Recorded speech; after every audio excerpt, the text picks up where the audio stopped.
to Kansas, gateway to Oz. Under the rainbow, this is where it was. Hollyhocks and red ripe tomatoes, hand-churned homemade ice cream. Let me tell you, Kansas is more than tornadoes. It's the best part of Dorothy's dream. Today Around Kansas starts with a story about Myles Keough, an Irishman who died with Custer at the Little Bighorn. Next, see how a young woman from Waverly met and married Walter Beech and ended up running Beech Aircraft Company. Then learn about Independence, Kansas, and how Lewis and Clark celebrated the first 4th of July west of the Mississippi. Closed captioning brought to you by Ag Promo Source. Together we grow. Learn more at agpromosource.com. This segment brought to you by Brown Chevrolet Buick in Wamego, just a short drive down the Yellow Brick Road. Good grief, it's Wednesday. I'm Frank. I'm Deb. And this is Around Kansas. And good grief, it's the end of June. It is the end of June. Good. Yeah, where do these years go? Where do they go? I don't know. I guess we just have way too much fun. We do. We've got so much going on. And this is kicking in an event that we've been working on all year long. So tonight, Dr. Jake and his cavalry entourage are spending the night in Julesburg, Colorado.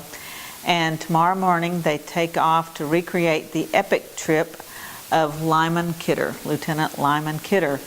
And July 3rd, they will arrive at Edson, near Edson, Kansas, which is a little east of Goodland, where hopefully they will not be massacred like poor Lyman Kidder was. But at 2 o'clock on the 3rd, there will be a program at the museum in Goodland. And at 4 o'clock, there on the massacre site, there will be a program also with Jake and all the guys. He's been planning this for ages. And so that kicks off a really historic week in Kansas. So July 6th will be our big bus tour. And we start in Oakley at the Buffalo Bill Cultural Center, right there in the shadow of Bill himself. And we'll go over to the Fick Fossil Museum and then over to Russell Springs. We'll do Little Jerusalem and the Smoky Valley Ranch. And then we'll do historic Scott Lake and Punished Woman's Fork and the Jerry Thomas Gallery and El Cuartalejo Museum. So it's going to be a huge day. And the next day is Nerd Day, where we have the symposium at Fort Wallace. And then on Saturday, we have the big encampment with dozens of reenactors. And that night, a Michael Martin Murphey concert. And Sunday, a celebration of 7th Cavalry, basically, and all these folks at the Fort Wallace Cemetery. So it's going to be a huge, huge week. And just want you to join us. Go to fortwallace.com. This is the Great Fort Wallace in Western Kansas 1867 Exposition. It's going to be a big time. So the 4th of July is the only day we're not doing anything. So what are you doing on the 4th, Frank? Well, you know, when I was a kid and lived in Newton, we went over to Halstead. You know where Halstead is? Mm-hmm. Okay. And they had this huge fireworks display over there. But I remember one year when we were going back to Newton, we stopped on the way and we were going to shoot off firecrackers. And Dad had the box of fireworks on the front of the car. Oh my. And a spark got in there. Oh yeah. Oh no. Yeah, that was exciting to watch. See, wow. I still remember it today, and I had to be, I don't know, 7, 8 years old. Wow. Yeah, so that was an exciting That was a July. 4th to remember, wasn't it? Yes, it was. Oh, so, man. Anyway. Practice firecracker safety, children. Don't be like Frank.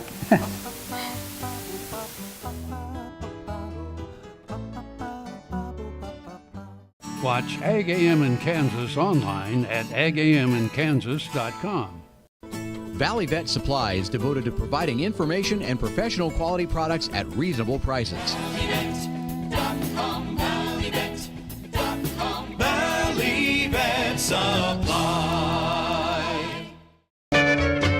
Ag Promo Source is a unique group of marketing specialists with one mission: help your ag business grow. Each affiliate has their own area of expertise, and they work together to bring you advice, products, and services. To get started, visit agpromosource.com. Ag Promo Source. Together we grow.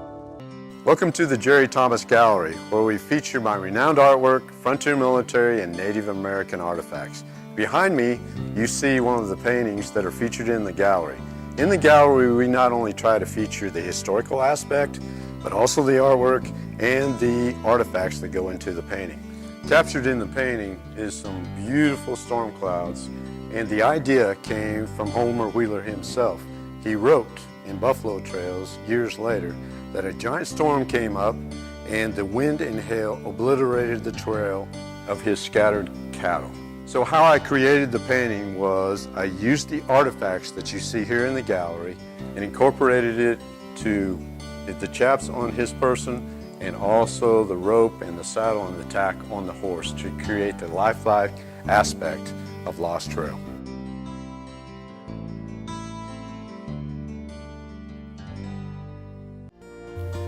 This segment brought to you by Kansas Regenerative Medicine Center. Your stem cells, your health, your life.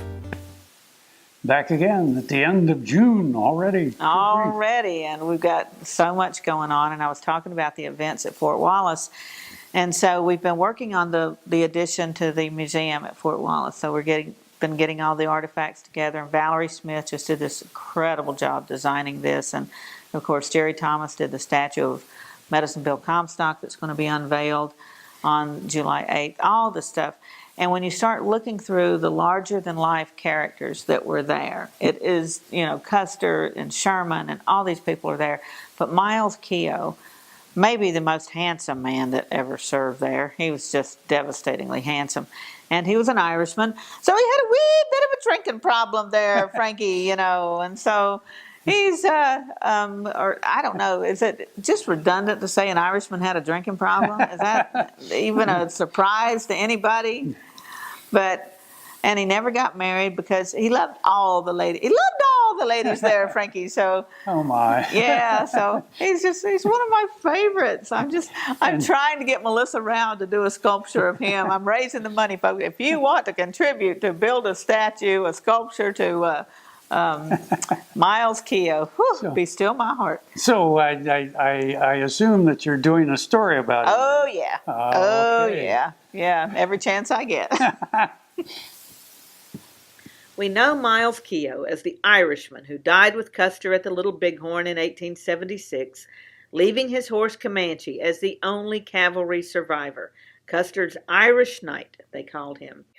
Keough was only 36 years old when he was killed in service during the Indian Wars, but he was a hardened veteran by then, having served first in the armies of the Papal States, defending the Pope during a rebellion in Italy. The Papal armies were defeated, and Keough was imprisoned at Genoa.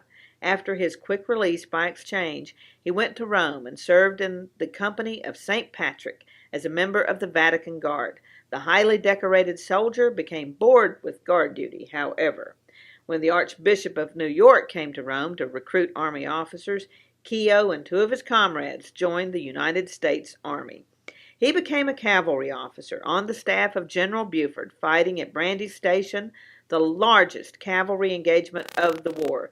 Buford's nemesis was Confederate cavalry commander General J.E.B. Stuart. He was promoted to captain, 7th Cavalry, on July 28, 1866, and assigned to Fort Riley, assigned to Company I, under the command of George Armstrong Custer. Keough had sole responsibility for defending the Smoky Hill route against Indian raids from late 1866 to the summer of 1867 while commanding Fort Wallace, with unrest at every hand. A shortage of soldiers, supplies, and anything else that would make commanding a post possible, he performed admirably. He knew and or served with almost every single legendary name on the plains. Ironically, his former enemy Stuart had also seen service in Kansas, but before the war. While serving her, Keough retraced many steps earlier trod by Stuart. The handsome officer had a fondness for drink, but also admitted to a weakness for the fair sex. He never married. Keough is forever connected to Kansas through his legacy of service and his horse, preserved for posterity at KU. I had this horse. It was a good horse, except for when the wind was blowing above 30 miles an hour. Wind was blowing about 35, 40, and I saddled him up, rode him out to the end of the lane, and I thought, well, he's doing pretty good. And about 6 jumps later, I was laying on the ground and thinking, boy, my shoulders sure hurt. I kept waiting, and it didn't get better, and so I went to an orthopedic surgeon, and that showed that I had torn rotator cuff. And he said, well, we'll have to do surgery. I thought, I farm and ranch by myself. This is not going to work out very well. I'd been sleeping in my recliner for about 2.5 years because it hurt too much to sleep in bed on my side. And I'd heard about Kansas Regenerative Medicine Center on the radio and gotten down there at 8 o'clock in the morning, and by 11:30 the procedure was all over. They just took some fat out of my side here and spun that down for about 45 minutes and then injected it in my shoulders, and I was on my way. It's something you don't hear about, but I thought it was worth a try, and I'm really pleased. It's really worked out well for me. Brown Chevrolet Buick in Wamego is driven by the spirit of American ingenuity. Come in for a new Chevrolet car, truck, or SUV. If we don't have exactly what you want, we'll find it for you. And we also have a great selection of used cars. We make sure you have an easy, fun, and transparent sales experience that saves you time and money. But if you want high-pressure salesmen and hours spent in the finance office, you'll just have to go elsewhere. Brown Chevrolet Buick in Wamego. We're making car buying great again. This segment brought to you by Kansas Soybean Commission. Progress powered by Kansas farmers. Oh, here we are back again, and we've been talking about the air capital of the world, which is Kansas, and more so Wichita, because there were 3 or 4 manufacturers there, and one of the more famous, of course, is Beech Aircraft, the Beech Bonanza. The Beech Bonanza was one of the best-selling aircraft ever in private aircraft. I mean, it was incredible. And it was built right here in the state of Kansas. This is a Kansas profile from Ron Wilson. He's director of the Huck Boyd National Institute for Rural Development at Kansas State University. Cessna, Beechcraft, Stearman. These are some of the classic names of airplanes and aviation companies. Those names belong to men who were pioneers of the aviation industry. Today we'll learn about another of the industry's best leaders, but this aviation business pioneer wasn't a man, it was a woman. In an earlier show, we learned about aviation industry leader Clyde Cessna. In 1925, Cessna and another man named Lloyd Stearman created an airplane company along with a young test pilot named Walter Beech. Walter Beech came from a farm in Tennessee. He built a glider at the age of 14 and served in the U.S. Army Air Corps during World War I. In 1921, he came to work for an airplane company in Wichita. 4 years later, he joined Lloyd Stearman and Cessna to form Travel Air Manufacturing Company. He met a woman named Olive Ann Miller. Olive Ann came from Waverly in eastern Kansas. She attended business school in Wichita and then was bookkeeper for a company in Augusta before becoming bookkeeper and then office manager for Travel Air Manufacturing. She and Walter Beech were married in 1930. In the following year, Travel Air was purchased by the Curtiss Wright Airplane Company. Walter Beech became president of Curtiss Wright, but he didn't like the fact that those duties kept him in New York, away from production of airplanes. In 1932, he and his wife Olive Ann came back to Wichita to form their new business, Beech Aircraft Company. Walter was president of the company. Olive Ann was secretary-treasurer. The company goal was to attain higher standards of airplane performance.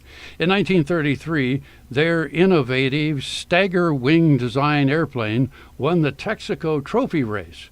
Soon the Beech stagger wing airplanes were breaking records all over the world. The twin Beech, unveiled in 1937, was another major success.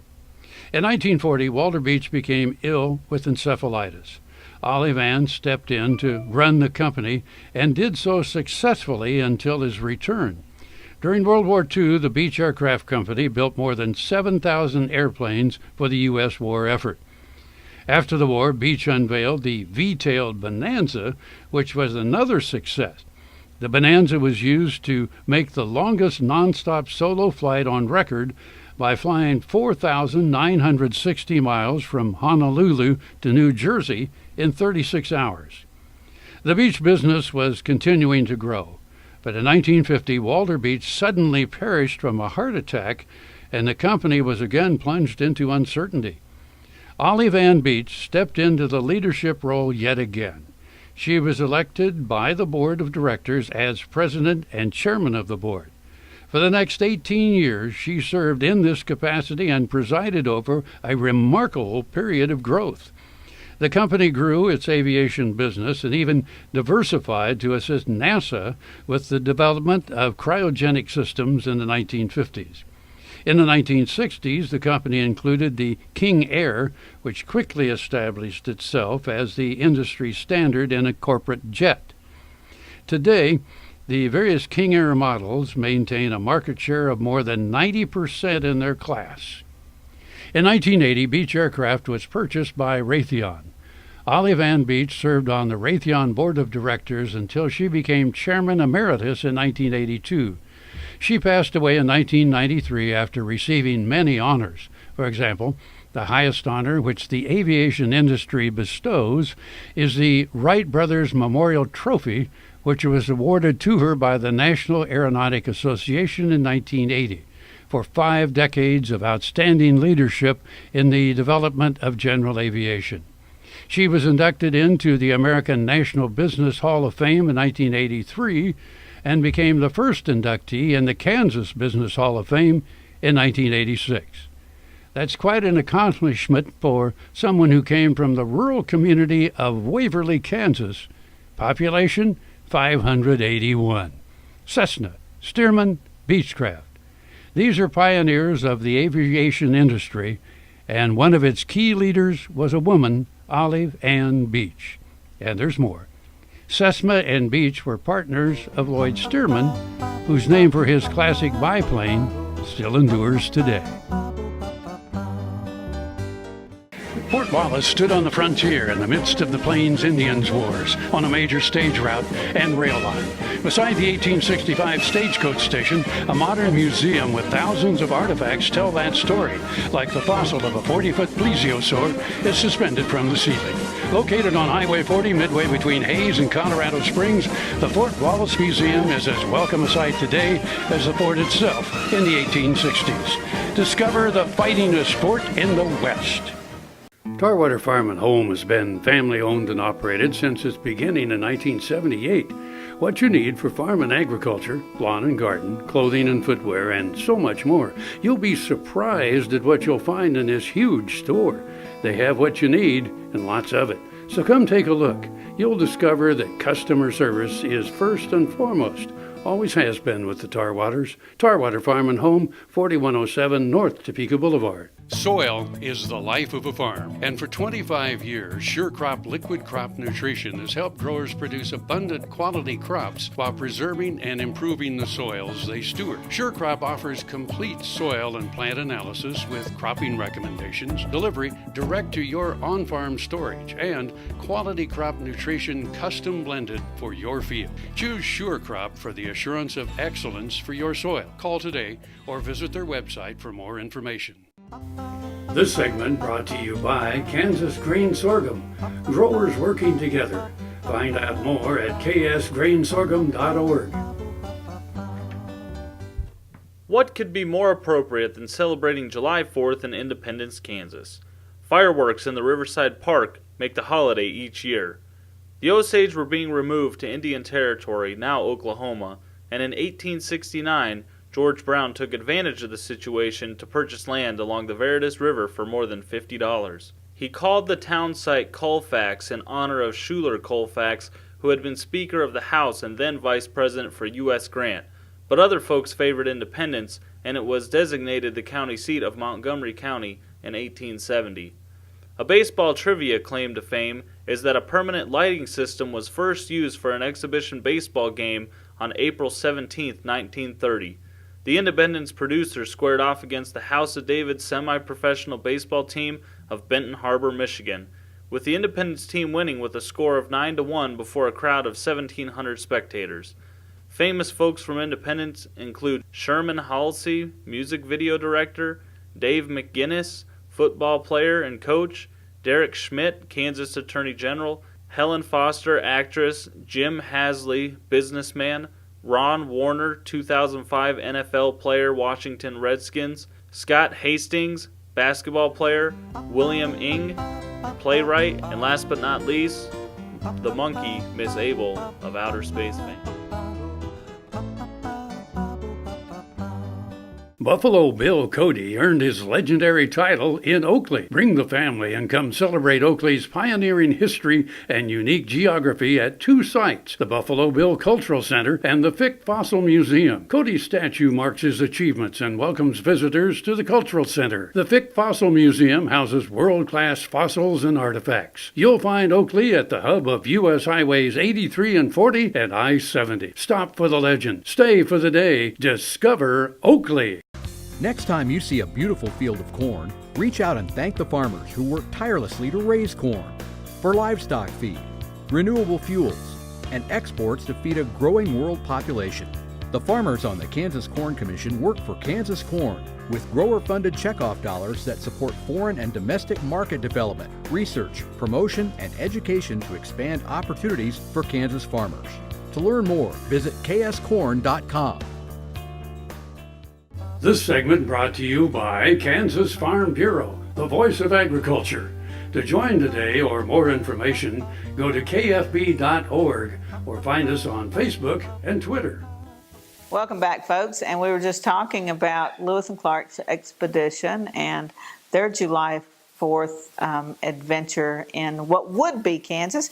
And Frank, I understand you were there. You were part of that celebration. Well, yeah, many years after theirs, of course. But yeah, I mean, there's really kind of a place off the river there that is almost a natural amphitheater. And so we had a country concert in there when I worked for a country radio station up there. So it was kind of fun. Was that for 4th of July? No, it wasn't. No, but we had a promotion around it. It was a float. We called it the 7-Up float. And 7-Up sponsored it, and we had people float in to there on homemade rafts and all that. Which really? Made it really interesting since somewhat like the river runs at 7 knots there, which is enough. It's pretty swift. Yes, it's pretty swift. Enough for them to miss their landing, isn't it? Yes, they were going against. They were going against the current. And That's they said, right. "We're tired. It's 4th of July. Let's pull off here and party." That's right. That's exactly what they did. Where was the first July 4th celebration west of the Mississippi River? If you answered Kansas, you would be correct, according to History.com. Camping near present-day Atchison, Lewis and Clark marked the occasion with their men. 6 weeks earlier, they had left American civilization. The party of 29 men, called the Corps of Discovery, had made good progress, traveling up the Missouri River in a 55-foot keelboat and 2 dugout canoes.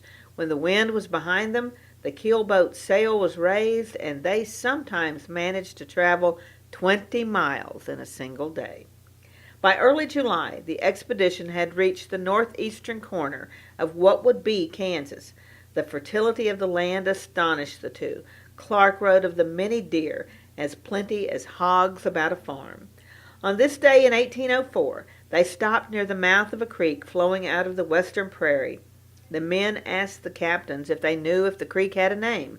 Knowing none, they decided to call it Independence Creek in honor of the day. The expedition continued upstream, making camp that evening at an abandoned Indian village. To celebrate the 4th of July, Lewis and Clark commanded that the keelboat cannon be fired at sunset. After an extra whiskey ration, the explorers settled back to enjoy the peaceful Kansas night. In his final journal entry of the day, Clark wondered at the existence of, quote, so magnificent a scenery in a country thus situated, far removed from the civilized world, to be enjoyed by nothing but the buffalo, elk, deer, and bear, in which it abounds, and savage Indians. The next day, the travelers resumed their journey up the Missouri and into the history books. The name Independence Creek remains, and a marker notes their campsite. Well, happy 4th. See ya.